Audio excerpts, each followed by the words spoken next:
Okay, so looks like we are getting into the next part of the nervous system. So the way that this next few chapters are going to go is that we are going to do the central and peripheral nervous systems with chapter 13. Chapter 13 is essentially the start of the central nervous system.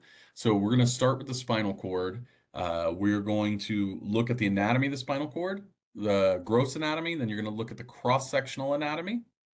Then what you're going to do is look at the meninges that are covering it.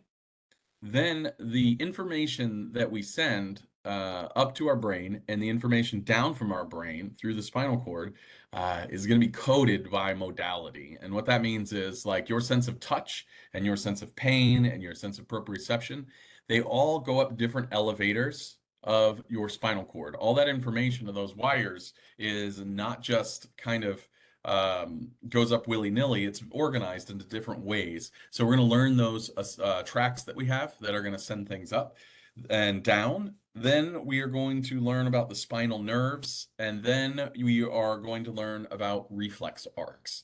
So what we'll look at today is that we're going to look at kind of the gross anatomy of the spinal cord. So remember what we said here is that we talked about, let me see if I can, where was this picture?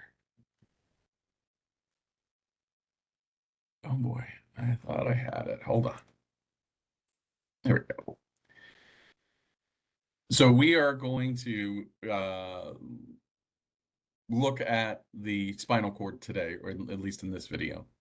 So the first thing that we need to know about the spinal cord is, kind of what are the functions of a spinal cord? Well, the two main functions of the spinal cord really are being able to transport information from the sensory part, so the peripheral nervous system, into the central nervous system, and then it's going to go up to the brain where that information will be processed in the appropriate cortex. Then the brain, remember, makes a decision about something, and then it's going to send that information all the way back down and make some sort of motor output. The spinal cord, in and of itself, can actually do some processing as well. We're going to see that when we look at reflexes.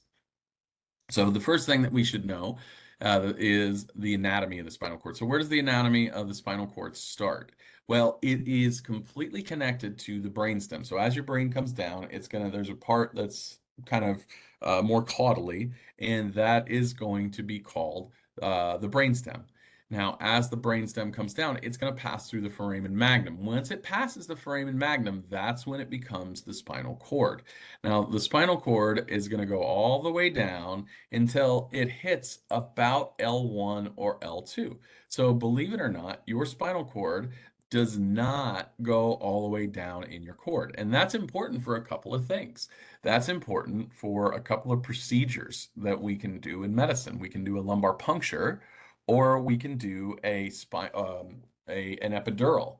If we stuck a needle into our spinal cord and we hit our spinal cord, that would be damaging to our spinal cord. The reason that we can do epidurals is because there's no longer spinal cord after about L1 or L2. Now, why do we say L1 or L2? Well, because every person is different. Not everybody has the same anatomy.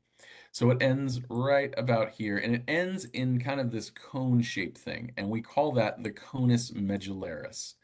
Now, as it passes the conus medullaris, now you do see some stuff in here, and you're like, well, what is this? That is not spinal cord. That is all the nerve roots that are going to supply your pelvic musculature. It's going to supply your lower extremities. And it goes down, and they call it the cauda equina. So cauda means tail, and what does equina mean? Equine is horse, so that is a horse's tail. So when the anatomists looked at it, they decided that, oh, this looks like a horse's tail, and in fact, that's kind of what it does look like. Now, all of that is tied down into the coccyx right here. It's pinned down, so it's anchored, so it doesn't just flop around. That is called the filum terminale. So the filum terminale is where all of this is anchored down. Now, there's two other things that we should know. There's going to be an enlargement right here, like this, and that is called the cervical enlargement. That's up in the cervical spine. And then there's one more down here. This is called the lumbar enlargement. So this is the cervical, this is the thoracic, this is the lumbar. There's a cervical bulge that is a cervical enlargement, and then there's a lumbar enlargement. Why do we have enlargements of the tissue here? Well, the cervical area, this is where all of the nerves that are going to branch off to go down into and supply your arm. This area is where they are going to branch off and supply the lower extremities. All right, so that is the anatomy, the gross anatomy of your spinal cord. Starts at the foramen magnum, ends at about L1, L2. It ends at the conus medullaris. What goes after that is the cauda equina, which is basically the lumbar spinal nerves. It attaches to the coccyx with the filum terminale. There are two spots that are bulging, that you have a cervical enlargement and a lumbar enlargement. What are those areas? The cervical enlargement is the area where the spinal nerves that supply the upper extremity from the cervical plexus come off of. And then the lumbar enlargement is where the lumbar nerves come off to supply the lumbosacral plexus, or the lumbar spinal nerves and the sacral spinal nerves. Now, this area is covered in a couple of things. There are some layers that are going to protect the brain and the spinal cord. Says, I don't know if you have ever hit your elbow on something and it shoots pain into your fingertips. That gives you a good idea of how angry and grumpy nervous tissue is. So when we look at our spinal cord, we want to have some protective layers of that spinal cord. So the first one is going to be bone. There is a bony layer that is either your skull or your vertebral canal that is going to surround it. Then inside of that, you're going to have these three coverings called the meninges.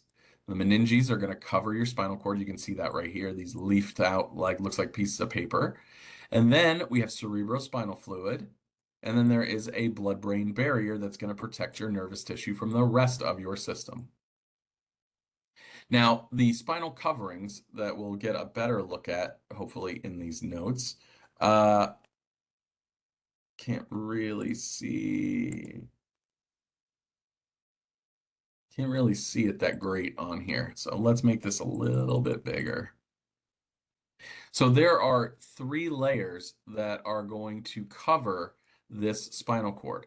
They are called the meninges. Now, the top one, the most superficial layer, which is this layer on the top, is called the dura mater.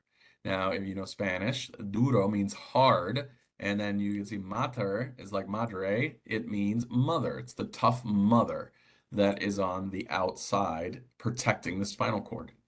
Then underneath that is the arachnoid mater. Arachnoid, what do you think this means? This is like a spider. So when the anatomists look at this, so here's the spinal cord like such. Draw a little H here like that. The bone is on the outside like this. And then, it's probably not that wide, but you get the idea. Then the dura mater is right underneath that, actually. There's fat that's in here. There's like an epidural fat pad. Epidural, it means above the dura. It's like this, and that's like another layer of cushion that you can get. So you got bone, then you got fat, then you have the dura mater. And then under the dura mater, you're going to have the arachnoid mater that's right underneath that. So it's kind of attached to the dura mater. Then this arachnoid mater had all these little ligaments and things that were kind of connecting to the spinal cord like this. And when the anatomists look at that, they saw what they thought looked like spider legs. So they called it the arachnoid mater. Now, the arachnoid mater that we have is, there's a space in here. There's a space inside between the arachnoid mater and what is this pia mater that is going to be directly attached to the spinal cord. In that little space in there, that's where you're going to have the cerebrospinal fluid. It's going to be right in there. And then directly attached to the spinal cord is going to be the pia mater. This is the same thing in the brain. So what do we have? We've got bone on the outside. Then underneath the bone, you've got epidural fat that's going to be in there. And then you've got the dura mater. And then under the dura mater, you have the arachnoid mater. Then in between the arachnoid mater and the spinal cord is what is going to be called the subarachnoid space, and that's where you have the cerebrospinal fluid.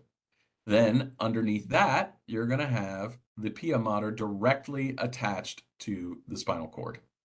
Okay, so what is it? Superficial to deep? Dura, arachnoid, pia. What is it? Deep to superficial? Pia, arachnoid, dura. Okay, cool. So this is what I was showing you here is that you have this space between the vertebral canal and the dura mater. In between there, that's where you're going to have a little bit of fat in there. This is what they're showing you here in this picture is that they are showing you how we can do a spinal tap in here. So if we have to do a lumbar puncture, we suspect somebody might have meningitis or they have an infection, or we're suspecting maybe that they've got high pressure in their brain from high levels of cerebrospinal fluid collecting. What we can do is we can stick a needle in through this area and we can collect fluid from here without damaging the spinal cord because we know the spinal cord stops at L1, L2. All right, let's go down and we'll talk about that when we talk about the brain. We did that. Let's talk about cross-sectional anatomy of the spinal cord. So the first thing, so this is if we took a knife and we just chopped off the bottom of the spinal cord here. And so what we're looking at here is a transverse section of the spinal cord. And we've got a few things that we can look at. So let's come down, we'll make this a little bit bigger. Oh yeah, there we go.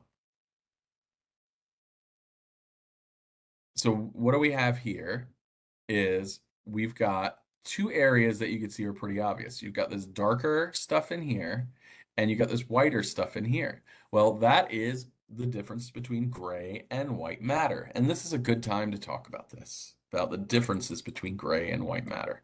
Well, why is white matter white? Well, it is because it is myelinated. And why are myelinated axons white? It's because myelin has a lot of fat in it, and fat is going to be seen as white.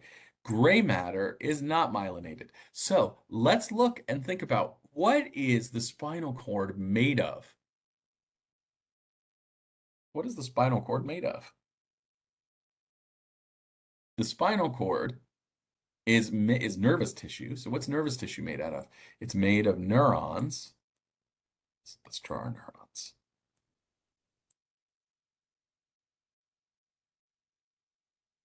And it's made of neuroglial cells, things like astrocytes and whatever.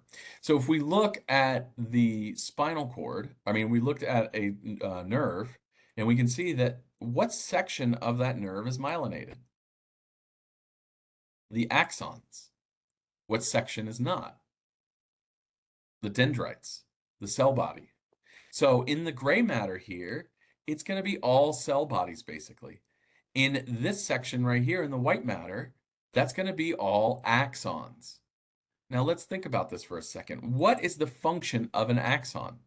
An axon is to send information to and from, right? So when you think of axons altogether, you can think of electrical wires, information being sent back and forth. There's no processing that's done here. So in the white matter, in the brain and the spinal cord, no processing happens. You can imagine this as just all wires that are going up and down the spinal cord. That's all the white matter is. Now, what do cell bodies do? When you get a group of cell bodies together, they are going to process information. So information processing is going to happen in the gray matter, and it's the same in your brain. It's the same in your brain. So I guess we could do this right here, is we have white matter and we have gray matter. We have the CNS and we have the PNS. So the white matter in the CNS is called tracts. The white matter in PNS, what is that called? Well, think about what white matter is. It's a collection of axons. What is a collection of axons? And what do axons do? They send and receive information. So if you have a collection, a bundle of axons all bundled up and they're sending and receiving information, what is that? It's a nerve, right? That's the definition of a nerve. So that nerve that you have that goes all the way from your back, all the way down to your leg, that's a bunch of axons wrapped up. So this nerve can start here. This head of this soma here can start right here in your low back, and it can go all the way down your leg to get the muscles in your feet. Or you can have a nerve that comes all the way up from your feet, all the way, an axon that stretches that long. A tract, you can think of, is a nerve, but it's in the central nervous system. So here, you got an axon that's traveling up the central nervous system to the brain, or it's traveling down from the brain to the spinal cord. So nerves and tracts are the same thing. We just call them different things depending on where they were, where they are. So what is, just to do this again, what is white matter? White matter is something that is myelinated. What part of the neuron is myelinated? The axon. What do axons do? They send information up and down, back and forth. What do we call the white matter in the CNS? A tract. What do we call the white matter in a PNS? A nerve. These words are, we're going to start using these words, so you want to make sure you understand them. Now, gray matter. What is gray matter? Cell bodies. What do we call a collection of cell bodies in the brain and the spinal cord? We call them nuclei. What do we call gray matter in the PNS? A ganglion.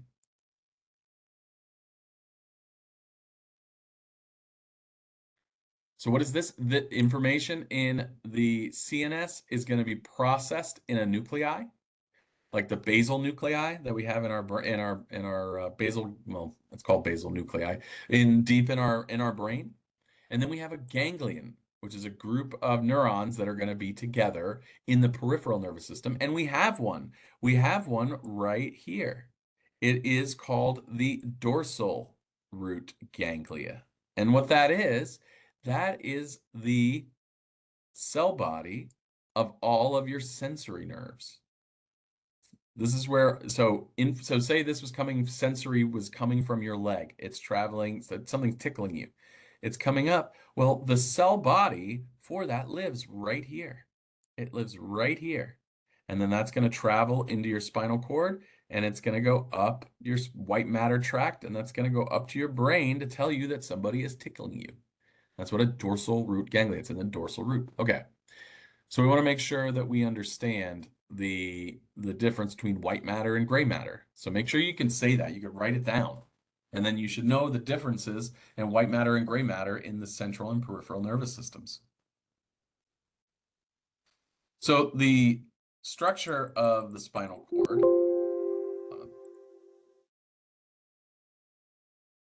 Good, I'm still recording. So let's look at the structure of the spinal cord here. Let's look at the anatomy. So you have the gray matter. What is that? Cell bodies, processing. Then we have the white matter, tracts going up and down. Then you have this thing, it's called the anterior commissure. It's like a split. And then in here, you're going to have the central canal. There's a hole that's in the middle of your spinal cord. The cerebrospinal fluid is going to go up and down. The gray matter is divided into horns. There is a horn that's in the back, and there's a horn that's in the front. The horn in the back is called your dorsal horn. The horn that's in the front is called your ventral horn.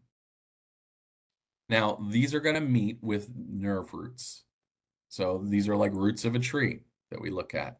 So you can see coming out of the dorsal horn is going to be, or coming out of the dorsal root is going to be the dorsal horn. Coming out of the ventral root is going to be the ventral horn. Make that bigger and bigger for you. I know that you guys can't really see this on your computers. Okay, so just again, The dorsal horn is going to have the dorsal root coming into it. And then the ventral root is going to have, or the ventral horn is going to have the ventral root coming out of it. Now, why is this important? So what does the spinal cord do again? Sensory information comes in, goes up to the brain, gets processed, motor information comes out. So this is like a one-way street in here. This is like getting to a roundabout. So imagine for a second. This is sensory to so this is the first thoracic vertebrae. So this is from the skin on your back here. So let's just say someone's tickling you right here. And that sensory information, we're depolarizing the neuron. So there's these receptors in here. There's that, there's going to be a mechanically gated channel. Sodium is going to come into there. It's going to depolarize. It's going to send that electrical signal down the axon, and it's going to travel all the way up this nerve, all the way up to the intervertebral foramen, where now this nerve splits into a dorsal root and into a ventral root. Now, all sensory information is going to pass into the dorsal root. Here's the dorsal root ganglia where the cell body is, and it's going to pass into the dorsal root. And then it's going to go into the dorsal horn. And then, depending on what type of information it is going to take one of these elevators up to the top of the brain to tell the brain, hey, something's touching you. And so that's going to travel up a white matter tract all the way up to the brain. Now, you don't want that person tickling you. You're like, don't tickle me. I don't like that. So what your brain is going to do, it's going to send a motor signal down. It's called the corticospinal tract. It's going to send it down. And then what it's going to do is it's going to synapse with another neuron right here in the ventral horn. And then the motor information is going to go out. It's going to go out the ventral horn. And you're going to, now it's going to be at a different level. And it's going to tell you to contract to knock that person's hand away. So why am I telling you all this? So that you know that it is coded. Sensory comes in the back. Motor comes out of the front. We also call this coming in is arriving. Arriving is afferent. So afferent information. Sorry, I'm drawing with a mouse, guys. Should get a pen. This is efferent. Efferent is exiting the spinal cord. And motor can't go up to the brain, right? Is your peripheral system or your sensory receptors going to tell your brain to do something? No, they don't. So only sensory information goes up the elevator. Motor information goes down. Now, once it hits here, so this is a purely sensory nerve. This is a purely motor nerve. Only motor neurons are in here, only sensory neurons. Remember when we learned about that in the other chapter where there was 3 types of neurons? There was sensory, there was motor, and integrative neurons. Well, in here, there's only sensory neurons. They segregate. The motor are in this one. But once it hits the intervertebral foramen, now these nerves are all mixed. So all your nerves are now mixed. There's sensory and motor in all of them. Now, what they do is they split into posterior and anterior rami. So the posterior rami is going to go to the back to do the sensation and motor to the back. And then coming out of the front, you're going to have the anterior rami. And that is going to do the muscles and sensation of the front.